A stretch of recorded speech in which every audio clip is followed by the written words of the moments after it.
Donc d'abord, le péché, c'est la capacité à refuser le plan de Dieu pour nous. Ok. Celui qui refuse le plan de Dieu pour lui a péché. Et dans le plan de Dieu, l'homme ne devait pas manger le fruit. Et l'homme a refusé ce plan-là, c'est un péché. Est-ce que vous me comprenez? Exactement, nous comprenons. L'homme ayant refusé ce plan-là, c'est un péché.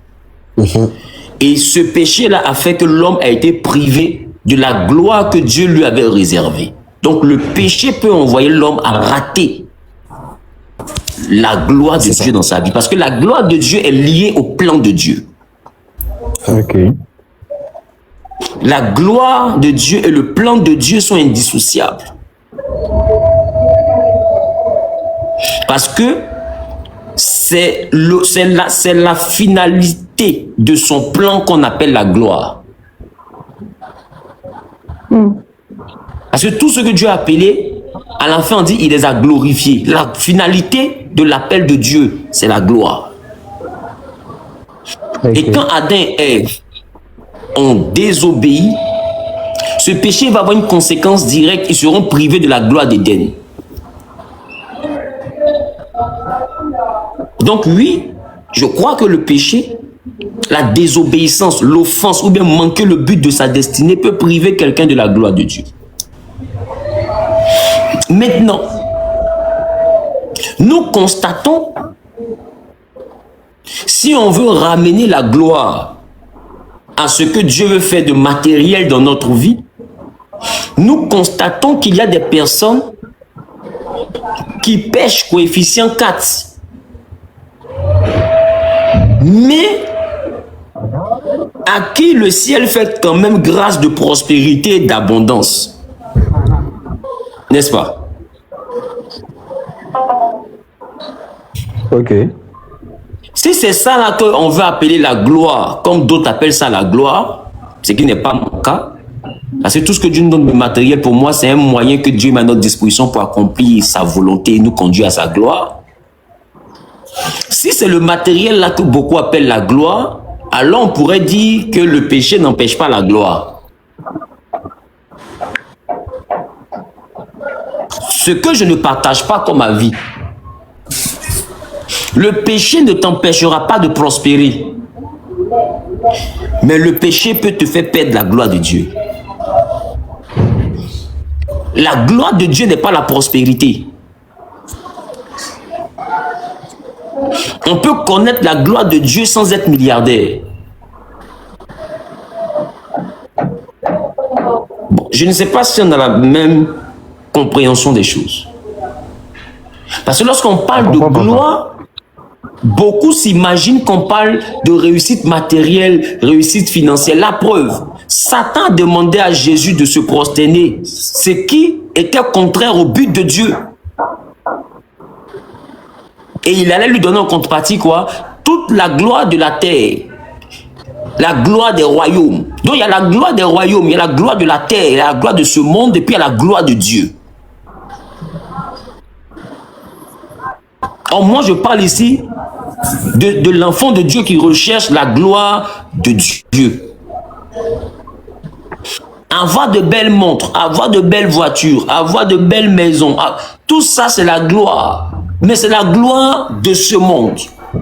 Dieu peut mettre ces choses-là à ta disposition pour un but. Comme ce fut le cas de Salomon, cet homme ne voulait pas la richesse, il voulait la sagesse pour bien faire l'œuvre de Dieu. Mais Dieu a décidé de lui donner accès à la gloire matérielle. C'est certainement pour un but. Mais la gloire de Dieu n'est pas liée d'abord à la richesse.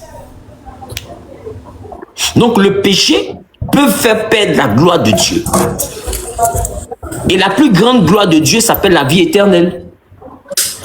Le summum de la gloire de Dieu s'appelle la vie éternelle. Le summum de la gloire de Dieu, là, ça s'appelle la vie éternelle. Ce n'est même pas rattaché au matériel, ce n'est même pas rattaché aux voitures. Beaucoup vont avoir tout ça et puis vont partir en enfer. Ce n'est pas ça la gloire que Dieu, c'est pas ce que Dieu appelle la gloire. Amen, amen, papa. Ouais. Beaucoup vont avoir de grands ministères et des protocoles, on ne peut même pas les toucher, puis ils iront en enfer. Parce que ce qu'on voit là, c'est la gloire selon ici, c'est pas la gloire selon Dieu. Et puis devant Dieu, ils sont petits. Ils sont plus petits même que la maman qui n'arrive pas à les saluer là. Elle est plus grande que dans le monde spirituel devant Dieu. Elle a plus de gloire que même. Oh, oh. C'est pourquoi je veux qu'on redéfinisse le péché. Parce que quand les chrétiens disent jusqu'à présent je n'ai pas encore vu la gloire de Dieu, c'est quand fais-moi voir ta gloire, c'est parce que des fois ils n'arrivent pas à payer leur loyer. Donc ils pensent que la gloire de Dieu est matérielle, ça paye le loyer. C'est pas ça. Waouh. La gloire de Dieu c'est une couronne dans le monde spirituel. C'est ça. Zawi. Voilà pourquoi l'apôtre Paul dit j'ai gardé la foi, la couronne de vie m'est réservée. Parce que la gloire de Dieu, c'est une couronne. Ok. La gloire de Dieu, ce n'est pas un château. La gloire de Dieu, ce n'est pas être DG ou bien PCS. La gloire de Dieu, ce n'est pas voyager partout. La gloire de Dieu, ce n'est pas avoir de la renommée. La gloire de Dieu, ce n'est pas avoir du luxe. C'est pas ça la gloire de Dieu. Toutes ces choses-là, Dieu permet qu'on puisse les avoir, mais c'est pas ça qu'on appelle sa gloire. C'est ça. Amen. Parce que quand je mets les sujets là, il faut que les chrétiens prennent ça beaucoup de trucs. J'ai toujours un peu mon idée sur les sujets avant de les donner. Parce que beaucoup de chrétiens sont frustrés parce qu'ils voient leurs amis du monde prospérer et ils se disent que Dieu les a gardés en retard. Seigneur, quand est-ce que je vais voir ta gloire? Sa gloire n'est pas liée à ça. Okay. Dieu est libre de te donner ça. Il peut le faire. Mais il ne faut pas associer ça à sa gloire. Amen.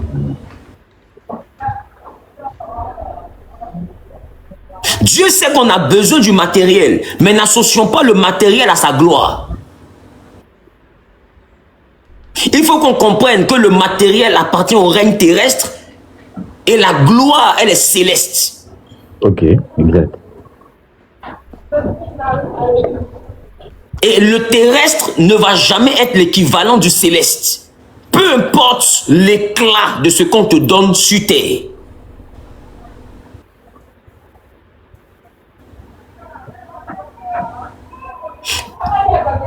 Peu importe l'éclat de ce qu'on te donne sur terre, ça ne sera jamais l'équivalent de ce que Dieu appelle la gloire. C'est pourquoi en Apocalypse, Dieu va montrer à l'apôtre Jean que là où les hommes qui disent ont la gloire, ont de l'or, regarde, ça c'est pas l'or, ont de l'or, ont des diamants et tout ce qui va avec, qu'est-ce que Dieu va faire dans le ciel? Il va permettre que la terre soit en or. C'est-à-dire que là-bas, on va marcher sur l'or. On ne va pas porter l'or. L'homme sera tellement petit. Dans la dimension de la gloire, l'or est tellement petit que l'or devient le sable dans le ciel. Oh. Oh. Dans ce que Dieu appelle la gloire, le diamant, les émeraudes, la sardoine, jaspe, toutes ces grandes pierres précieuses sont tellement petites. Oh, elles sont chères sur la terre. C'est tellement petit dans le ciel que c'est un matériel de travail. De construction, il a pu faire la clôture. Donc ce que Dieu appelle la gloire est loin de ce que nous on appelle le luxe. Amen, amen. La gloire de Dieu ne peut être contenue sur la terre. Il n'y a rien sur la terre qui peut décrire la gloire de Dieu. C'est pourquoi tout ce qui est sur la terre de luxueux, Dieu a pris ça pour construire au ciel. C'est comme ciment. Mais qui ici se lave et puis prend ciment pour mettre sur lui pour sortir? C'est une manière de dire qu'au ciel là-bas, si tu prends un diamant pour mettre sur ton cou, on dit toi tu es le plus pauvre d'ici. Parce que diamant, après on fait la clôture. La gloire de Dieu est tellement loin de la terre, de la réalité terrestre. Glory, glory, glory, Ah. glory, glory, glory, glory, glory. La gloire de Dieu est tellement loin de la réalité terrestre Oh, amen. que tout ce qui est cher pour les hommes est un marche-pied dans le ciel. Oh. Oh. Donc le chrétien qui confond le bien-être social à la gloire de Dieu n'a rien compris. Le chrétien qui appelle un visa, la gloire de Dieu n'a rien compris. Le chrétien qui appelle une belle montre ou de belles voitures, la gloire de Dieu n'a rien compris. Toutes ces choses, à Dieu nous les donne. Parce qu'il en est le propriétaire, il en est le créateur, il en est le concepteur. Et il sait de quoi nous avons besoin. Et effectivement, la terre est liée à des besoins. Si la terre a besoin de se déplacer, il va nous mettre un moyen de déplacement. On a besoin de manger, il va nous donner de quoi manger. On a besoin de se vêtir, parce que la terre est liée à ce qu'on appelle le besoin. Mais ne confondons pas. Et l'abondance, c'est avoir au-delà de ce dont nous avons besoin. Donc Dieu peut nous donner l'abondance. Il dit quoi? Tu as besoin normalement d'une voiture, il peut t'en donner 20. Il est libre. Tu as besoin d'un vêtement, il peut te donner 8 dressings. Il est libre. Mais regarde, il dit Salomon dans toute sa gloire n'était pas mieux vêtu que l'herbe des champs. C'est-à-dire que ce que nous on appelle qui est cher sur la terre, là, Dieu donne, même les herbes ne portent pas ça. Même l'herbe qui est dehors ne porte pas ce que nous on appelle le luxe. Dieu dit l'herbe que vous négligez quand vous partez au champ là, les herbes là, sont mieux vêtues que Salomon. Et là on n'est pas encore au ciel, on est encore sur la terre. Sur la terre, il y a un habit qui est plus cher qu'un habit de Salomon. Oh, Salomon est le plus riche de tout ce qui est roi. Donc Dieu est en train de faire comprendre que ce qu'on appelle le summum de la gloire dans l'entendement humain n'est même pas l'équivalent du revêtement. Est mieux vêtu que Salomon, alors il faut te faire une idée de ce que Dieu appelle la gloire de Dieu. Donc, ce sont des éléments que Dieu met à notre disposition. Et il peut nous donner ça en abondance. Voilà pourquoi Jésus dit, il est venu pour que ses brebis aient la vie et qu'elles soient dans l'abondance. Dieu peut nous conduire à l'abondance, mais cette abondance n'a en aucun cas sa gloire. Ok. Donc, le péché ne peut pas t'empêcher d'avoir un travail. Le péché ne peut pas t'empêcher d'avoir l'abondance. Le péché ne peut pas t'empêcher d'avoir des voitures. Le péché ne peut pas t'empêcher de partir de pays en pays. Le péché ne peut pas t'empêcher d'avoir un compte bancaire bourré. Mais le péché peut t'empêcher de voir la gloire de Dieu. Amen. Amen. Amen. Voilà pourquoi la Bible dit tous ont péché. On n'a pas dit et sont privés de richesse. La Bible a dit tous ont péché. Ah, oui. On n'a pas dit ils sont privés de travail. On n'a pas dit tous ont péché et sont privés de luxe. On n'a pas dit tous ont péché et sont privés de visa. On n'a pas dit tous ont péché et sont privés de mariage. On dit tous ont péché et sont privés de la gloire de Dieu. Ce que Dieu appelle sa gloire là. Aïe aïe aïe.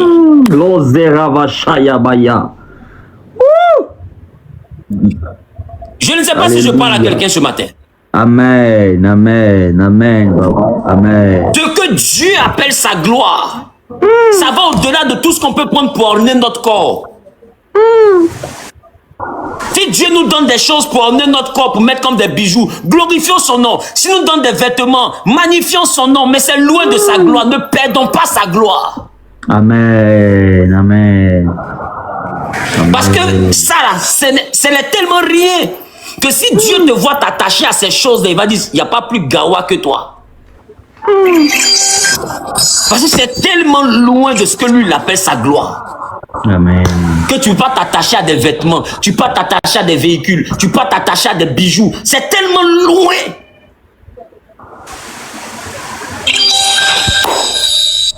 Donc je pense que là maintenant le décor est bien planté. Bien papa, on a bien compris.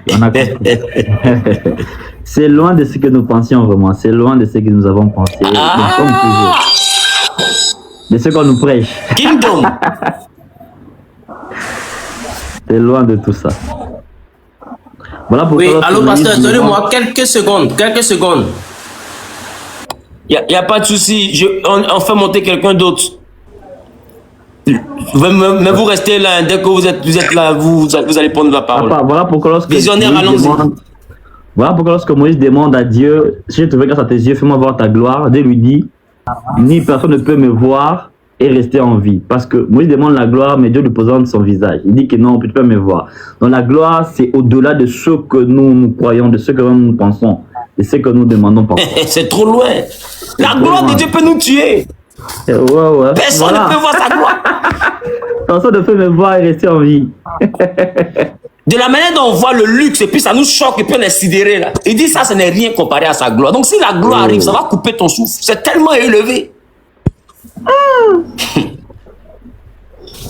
On voit même des gens qui sont les plus riches de nos pays. Dès qu'on les voit là, on les salue avec crainte, avec respect. On a tendance à s'éloigner d'eux. Mais ça, ils sont très loin de la gloire de Salomon. Très loin de la gloire de Salomon. À plus forte raison, la gloire des Hèbres. Parce que les Hèbres sont mieux vêtus que Salomon. À plus forte raison, la gloire de Dieu. C'est que toi, la gloire va te tuer. Sur le jour, tu vois la gloire, tu vas disparaître. Allons-y, son excellence. Oui, Papa Zawi, vraiment, ça me fait vraiment tout, mais est-ce que j'ai su tellement de l'émotion. Ça me surprend qu'aujourd'hui, je suis monté dans votre live. Ça fait vraiment des années que je vous suis. Je suis très, très jeune. Voilà, juste un jeune dans la vingtaine. Et vraiment, je vous suis depuis très longtemps. Et aujourd'hui, ça me fait un plaisir de monter parce que vos messages, vos enseignements me fait vraiment du bien. Et aujourd'hui, voilà, ça m'a signalé que vous êtes en live, je suis monté, mais j'avais un souci de connexion, je suis revenu. Vraiment, ça me fait vraiment du plaisir de monter et puis écouter vos messages parce que là, vraiment, c'est vraiment dit, ça me permet aussi d'enseigner à mes amis et à ma famille aussi. Et vraiment, ce soir, cet après-midi, là, je suis monté, ça me fait un plaisir et je suis juste là pour écouter un peu et puis voilà, pour prendre des faits de ça, de bon usage. Dieu vous bénisse. Et moi aussi, je suis nouveau dans la foi, hein, on se cherche, nous tous, on vient à peine d'arriver. Non, mais c'est vraiment dit, vous enseignez du lourd, vous enseignez du lourd. Vous enseignez vraiment du lourd. C'est Dieu. C'est Dieu qui nous dit des choses profondes. Pas un canal que lui-même choisit. Mais quelqu'un a mis en commentaire, est-ce que nous allons donc pouvoir voir la gloire? Excellente question. Si la gloire va au-delà de tout ça, pourrions-nous la voir? Et c'est pour être capable de voir la gloire que Dieu va nous donner son Fils. Parce que la gloire de Dieu est accessible uniquement qu'en Jésus-Christ. Parce que le péché ne peut pas nous envoyer dans l'endroit où se trouve la gloire. C'est ça. L'apôtre Jean dit, la nouvelle Jérusalem n'est pas éclairée par la lumière du soleil, mais elle est éclairée par la lumière qui jaillit, la gloire qui jaillit de son trône. Donc il y a un endroit qui est éclairé par ce qu'on appelle, Dieu appelle gloire. Donc la gloire c'est une lumière, mais ce n'est pas la lumière du soleil, parce que le soleil même est corrompu, et le soleil va mourir avec cette terre. Gloire c'est un éclat, mais c'est l'éclat de Dieu. Gloire, c'est une atmosphère, c'est la présence de Dieu. Wow. Voilà pourquoi celui qui veut vivre la gloire de Dieu, le premier endroit où il peut rencontrer la gloire de Dieu, c'est dans des temps de consécration poussée. Parce que la gloire de Dieu, c'est la présence de Dieu. Il y a un bien que la présence de Dieu fait à quiconque se consacre, que rien ne peut égaler. La gloire de Dieu s'expérimente dans l'adoration. Il n'y a pas d'écouter chanson chrétienne. La gloire de Dieu s'expérimente dans l'intimité avec lui, dans les heures de prière. Quand quelqu'un commence à faire 6 heures de prière, 10 heures de prière, cet homme n'est plus en train de chercher un exaucement, il recherche la gloire. C'est que la présence de Dieu l'envoie ne plus se rendre compte des heures. Tellement il est transporté dans sa gloire. La présence de Dieu l'envoie ne plus se rendre compte du temps. Même la nourriture n'a pas trop de valeur tant que cette présence n'est encore là. La gloire de Dieu peut s'expérimenter, c'est la présence de Dieu. Donc si toi tu évalues la gloire de Dieu par rapport à ton nombre de voitures, tu es encore un païen. Dieu est libre de te donner le nombre de voitures qu'il veut, le nombre de maisons qu'il veut, mais c'est pas ça sa gloire. Sa gloire, c'est sa présence. Et Jésus nous donne accès à la présence de la plénitude de Dieu qu'on appelle le Saint-Esprit. C'est lui la gloire de Dieu. Et c'est lui qui nous permet d'accéder à la vie éternelle en Jésus-Christ. Donc quelqu'un ne peut pas vivre la gloire de Dieu s'il n'a pas une intimité profonde avec Dieu. Quelqu'un ne peut pas vivre la gloire de Dieu s'il ne passe pas des temps dans la présence de Dieu, s'il n'est pas amoureux de la présence de Dieu. Et écoute-moi bien, tu peux commencer ta vie chrétienne en vivant la gloire de Dieu et puis devenir riche et puis être loin de la gloire de Dieu. La gloire peut quitter. C'est ça. Et c'est ce qu'on appelait Ikabot, la gloire a quitté. Et qu'est-ce que la Bible appelait la gloire a quitté? C'est que l'âge de l'alliance n'était plus là. On dit la gloire a quitté. Lorsque tu ne veilles plus sur ton alliance de prière, lorsque tu n'as plus de proximité avec le Saint-Esprit, lorsque tu n'as plus d'intimité avec le Dieu d'Abraham, la gloire a quitté. Même si tu viens à l'église, la gloire t'a quitté. La gloire n'est pas la présence dans l'église. La gloire, c'est la présence de Dieu en toi, pas ta présence dans l'église. Pour évaluer ton niveau de gloire de Dieu, d'accès à la gloire de Dieu, montre-moi le nombre de temps que tu passes dans sa présence. Et c'est ça Moïse. Moïse est rentré dans la présence de Dieu 40 jours. La gloire de Dieu s'est imprimée sur son visage. Parce que dans la présence de Dieu, on est en face de sa gloire. C'est pourquoi Moïse se voilait. On rencontre la gloire de Dieu seulement que dans les longs temps de prière, les longs temps de consécration. À la montagne de l'Éternel. La gloire de Dieu, ce n'est pas une promotion que tu avais au travail. Parce que, écoutez-moi bien, j'ai l'impression que beaucoup font un amalgame. C'est pourquoi le chrétien a un problème de langue. Un problème de français. On confond tout. La gloire de Dieu est loin de tout ce que nous définissons des terrestres. Dieu peut t'exaucer, mais sa gloire, c'est sa présence. Il n'y a pas un trésor sur la terre qui a plus de valeur que sa présence. Il n'y a pas. Il n'y a pas. Et aujourd'hui, on a des chrétiens qui ne cherchent pas sa présence, mais qui cherchent des visas. Qui ne cherchent pas sa présence, mais qui cherchent la promotion. Dieu lui-même, tu ne le veux pas. C'est ce que Dieu te donne de matériel. C'est ça que tu veux. Et puis quand tu pries, Seigneur, fais-moi voir ta gloire. Est-ce que tu sais ce que lui il appelle sa gloire? Parce que quand tu lui parles de sa gloire, lui veut t'envoyer dans sa présence, toi tu l'envoies dans ton commerce. Qui t'a dit que sa gloire est dans ton commerce? C'est ça. Dieu là, il va te donner client combien jusqu'à ça atteigne sa gloire. On dit Salomon même malgré toute sa richesse était loin de la gloire des herbes, à plus forte raison de la gloire de Dieu. Non, toi ton commerce va te donner l'argent combien? Et puis toi, ça sera la gloire de Dieu. Si Satan donne des immeubles et puis ce n'est pas encore la gloire de Dieu, toi c'est quoi? C'est promotion où tu as eu 2 millions par mois maintenant. Dieu, gloire à Dieu, Dieu m'a fait voir sa gloire, j'ai 2 millions par mois. C'est 2 millions par mois qui est la gloire de Dieu. Si 2 millions par mois est la gloire de Dieu, ceux qui font chiffre d'affaires 100 millions par jour, ils vont dire quoi? Et ils sont devenus Dieu même, non même plus la gloire de Dieu, ils sont devenus Dieu. C'est tellement loin de la gloire de Dieu.